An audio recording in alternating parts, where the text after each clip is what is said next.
I'm back with a new video.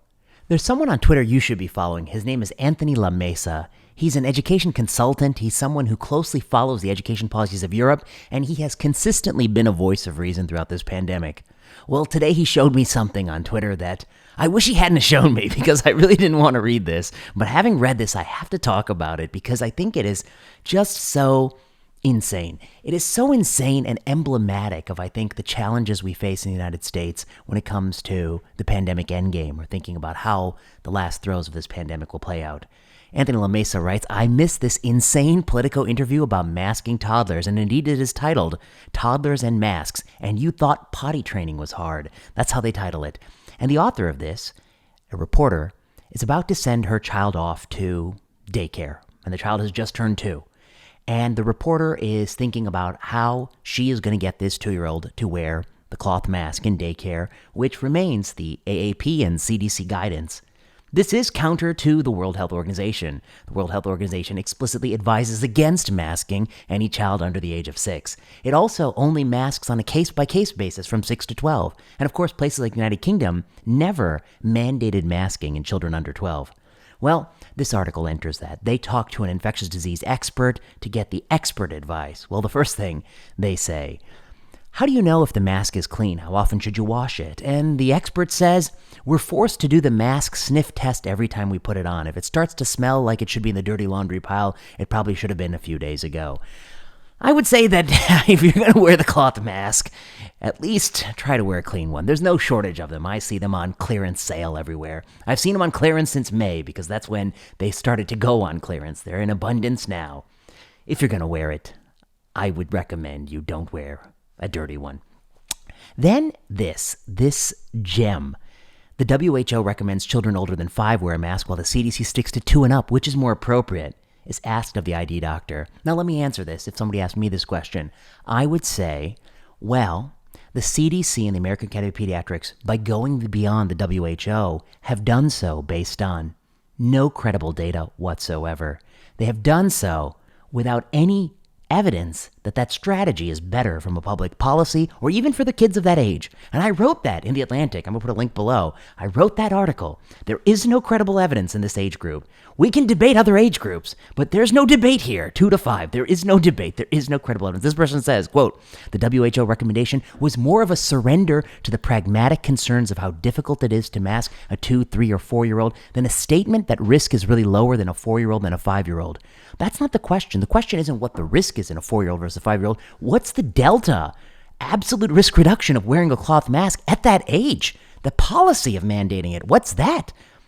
And that's not even what the WHO is saying. Anthony La Mesa points out the WHO guidelines say, quote, why did they pick that 5-year cutoff? They say the rationale included the consideration of the fact that by the age of 5 years, children usually achieve significant developmental milestones, including the manual dexterity and fine motor coordination movements needed to appropriately use a mask with minimal assistance. Later in that document, they say that if you're going to mask a toddler, you must always have them in the line of sight of an adult. You don't want them to be out of your sight because it may be potentially unsafe. And they also say that people who suffer from developmental disabilities or who also have respiratory difficulty should never be forced to wear a mask. That's the WHO guidance. This essay, it pushes it even harder. It goes further. It was in August of this year that this Politico this interview came out, and this is what it says. Quote, I think it's going to be a temporary measure, especially with kids' vaccines around the corners. If we were looking at another year of masking for this group, I would have a very difficult cost benefit to go through. But we've already been looking at nearly 2 years of this. Where have you been? This has been the policy in place since the summer of 2020, when most daycares went back and opened up again. This policy continues over a year. How much longer are you going to continue this policy by not developing credible evidence and saying these things? I'm sorry. The more I read this, I was really astounded. I'm going to put links to it below. I'm going to put a screenshot of it in this video. This is a terrible interview. I mean, this is why I think trust in experts has reached an all-time low. How can you trust somebody who says this with certainty when the best answer is no one has any clue whatsoever? The second best answer is, I think, that regression discontinuity study from Spain that showed the rate of SARS-CoV-2, the R0, at different ages, and there was no bump at the age in which they institute cloth masking. The next thing I would say is we're talking about cloth masking here. We're not talking about N95s for kids. We're not talking about surgical masks for kids. We're talking about cloth masking, which has always been the edicts. It has always been the standard in this country, has been cloth masking. I've never seen any municipality, the AAP or the CDC, recommend surgical masking for children. And as long as we're talking about cloth masking, the only cluster randomized trial that has been done this entire pandemic in Bangladesh is null on the primary endpoint for that question. It is a negative study in adults who have the executive function needed to wear this with presumably higher compliance, but who even in that study fatigued and were unable to sustain it after the intervention was complete.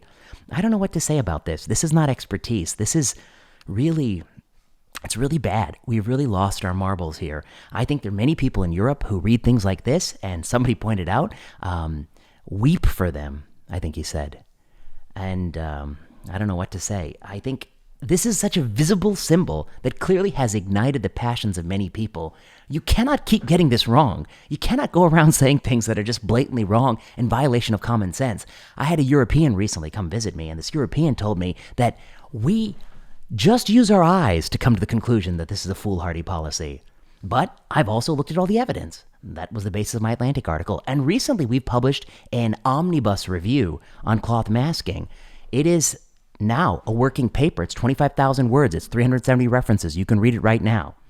So I don't know what to say. I think this is all wrong. They're wrong about why the WHO said what they said. They're wrong about the evidence. They're wrong about the confidence in the proclamation. And I think they will undermine trust for, I think, many, many years to come. Perhaps a generation. This kind of consistent, incoherent, illogical, and not supported by evidence messaging will undermine trust for a generation. I'm sorry to see it happen. I wish people were dishonest about this, but this is, in fact, I think, a grossly dishonest interview. So, if you like that, this is the topic of this video. Anthony LaMesa, I blame you. You pointed this out to me. I couldn't hold back. I couldn't believe this interview. It's really absurd. It's going to age poorly. There is no end in sight. I mean, I think that many people are saying that even after vaccines are made available to kids, there is no off-ramp that's been offered by the CDC, so we don't see the end in sight. This person's interview will age very poorly, and I think it'll be emblematic of prolonged distrust in public health, which will do immeasurable damage to this country simply because people just couldn't tell the truth. So those are my thoughts. Until next time, you know what to do. Like, comment, leave a message below if you like this video.